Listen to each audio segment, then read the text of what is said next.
That YouTube video about Russiagate looks like a broad criminal conspiracy. Greg Jarrett certainly has a lot of strong language. What's the very first thing that stands out to you for English learners? Absolutely, the title itself is packed with interesting points. For me, the word Russiagate immediately grabs attention. For English learners, understanding this isn't just about vocabulary. It's about cultural context. The suffix gate comes from the Watergate scandal of the 1970s, which involved a break-in at the Democratic National Committee headquarters in the Watergate building. Since then, gate has been added to the end of a word to refer to any major political scandal or controversy.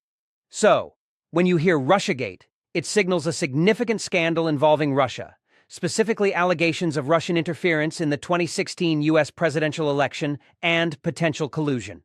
Other examples include Deflategate in sports or Bridgegate in politics. It's a quick way to label a big, often controversial event. That's a great point about the gate suffix. It's so common now. And what about the phrase broad criminal conspiracy? That sounds very serious. Can you break down those three words for us? Of course. Let's take them one by one. Broad here means wide-ranging, extensive, or encompassing many different aspects or people. It suggests that the conspiracy wasn't limited to a small group or a single event, but possibly involved many different actions or individuals. For example, you might say, the new policy had a broad impact on the economy, meaning it affected many areas. Next, criminal. This simply means relating to or involving crime. So a criminal conspiracy is a plan to commit an illegal act. An easy example is a criminal record, which is a record of someone's past illegal activities, or criminal charges, which are accusations of breaking the law. Finally, conspiracy. This is a secret plan by a group of people to do something harmful or illegal. It's often associated with serious legal offenses. For instance, they were accused of conspiracy to commit fraud, meaning they secretly planned together to deceive someone for financial gain. So, broad criminal conspiracy together implies a large illegal and secretly planned operation. That makes perfect sense. So it's not just a small, isolated incident. Speaking of the video, Greg Jarrett is a legal analyst, often seen on Fox News. How does understanding who he is and the media he works for add to the learning experience for English learners? That's a crucial part of understanding the context. Greg Jarrett being a legal analyst means he's a professional who explains legal issues. His affiliation with Fox News is also important because different news outlets often have different perspectives or political leanings. For English learners, this is a valuable lesson. When you consume English news or discussions, it's not just about understanding the words, but also recognizing the source. Is it a neutral report? Is it an opinion piece? Is the speaker a lawyer, a politician, or a journalist? This helps you interpret the information more accurately.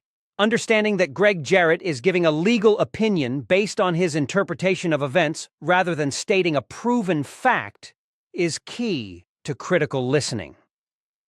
It encourages you to think, what evidence is he presenting? And what is his viewpoint? That's excellent advice for critical listening. Beyond just understanding the words, what kind of learning value does watching a video like this offer to an English language learner? The learning value is immense, even if the topic is complex. First, it exposes you to high-level, real-world English used in political and legal discussions. This isn't textbook English, it's authentic. You'll encounter vocabulary that's specific to law, politics, and media. Second, it's great for listening comprehension practice, especially with different accents and speaking styles. Greg Jarrett speaks quite clearly, but the content is dense. Third, it helps you understand how opinions are expressed in English. Phrases like, looks like, it appears, it seems to me. These are crucial for expressing your own thoughts cautiously or strongly. A practical suggestion would be to watch it multiple times. First, just to get the gist.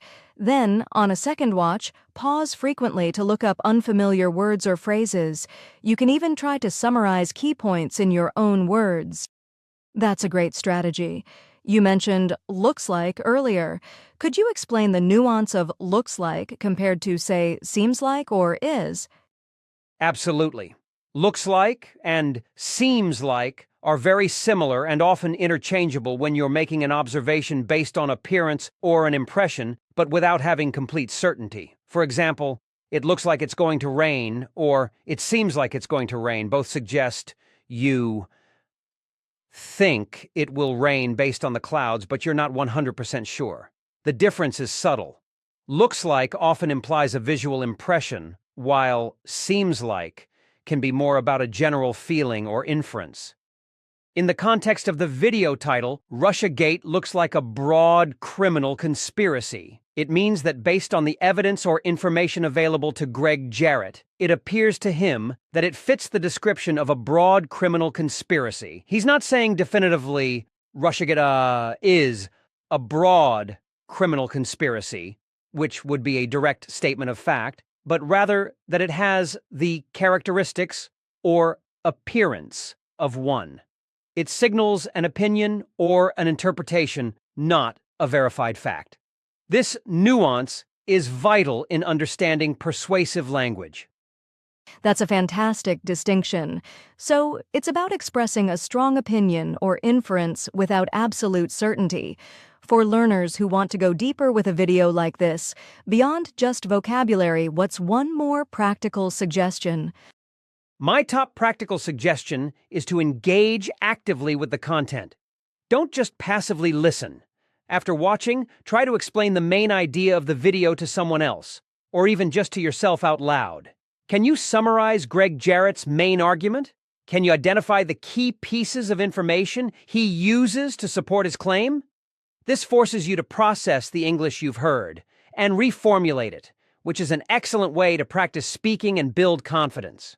You could also try to find another news report on the same topic from a different source to compare language and perspective.